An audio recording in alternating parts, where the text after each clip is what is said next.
मुझे एक बात बताएं, ये जो ग्रह हैं हमारे सूर्य, चंद्रमा, राहु, केतु जी, ये हमसे क्यों रूठ जाते हैं बार बार? ये ग्रह किसके कारण प्राप्त हुए? नहीं पता, आप बताओ।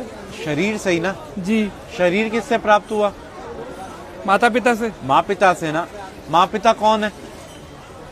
पिता सूर्य, माँ चंद्रमा। अच्छा। सारे ग्रहों की जो शक्ति है वो कहाँ से प्राप्त होती है? सूर्य से जी। चंद्रमा से जी।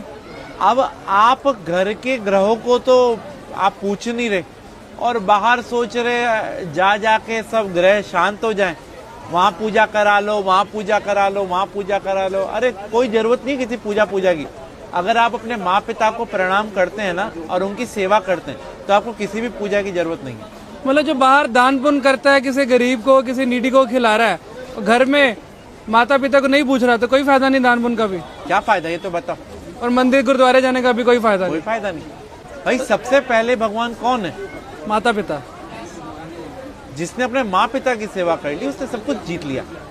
अगर वो अपने माँ पिता की सेवा नहीं कर सकते तो उनका कोई भी दान व्यर्थ है। आज जो गणेश जी अग्रसर हैं, सबसे पहले उन्हीं की पूजा होती है। क्यों? उन्हें ब्रह्मांड के 3 चक्कर की जगह माँ पिता की परिक्रमा कर ली थी। तो हम कैसे खुश कर सकते हैं अगर कोशिश करना चाहे कोई बच्चा?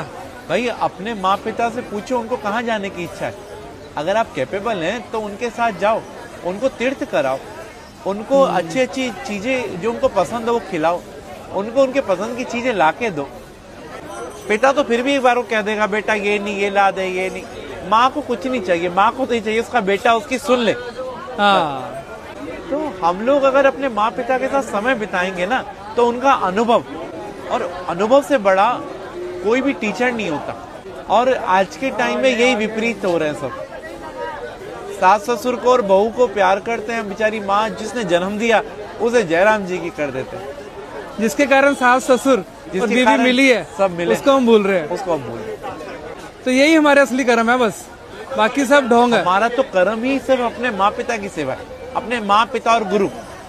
प्रातः काल उठकर रघुराई, माँ पितु गुरु चरण नवाई। भगवान राम भी सुबह उठते ही सबसे पहला काम यही करते थे। माँ पिता की ही सेवा हर एक मनुष्य ने करी और वो भगवान बना। अरे वाह। और फिर उसको कोई ना तो ग्रह तंग करेंगे और ना ही कोई पितृदोष होगा और उसके पूर्वज भी खुश, सब कुछ खुश। तो राहु केतु फिर तभी आकर परेशान करते हैं। भाई राहु केतु कौन है?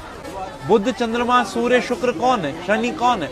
हमारे ही पास रहने वाला एक व्यक्ति राहु है, एक केतु है, एक चंद्रमा, एक सूर्य, एक शनि है। तो हम इन सबको, भाई सबको तो नहीं मना सकते ना, लेकिन जो इनकी एनर्जी का केंद्र है उसको मना लो ना। पिता को प्रणाम करने से सूर्य, पिता की सेवा करने से सूर्य, पिता की सेवा करने से हमारे सारे ग्रह शांत हो जाते हैं। आज जो मुस्कान आपके चेहरे पे है उसका कारण कौन है? माता पिता ना। तो वही मुस्कान अगर उनके चेहरे पे आ रही है तो, और कारण आप हो, तो वाह, आपकी वाणी सौम्य होगी तो आपका बुध अच्छा है। आप अगर तेजवान है तो आपका सूर्य अच्छा है। आप अगर सौम्य है तो आपका चंद्रमा अच्छा है।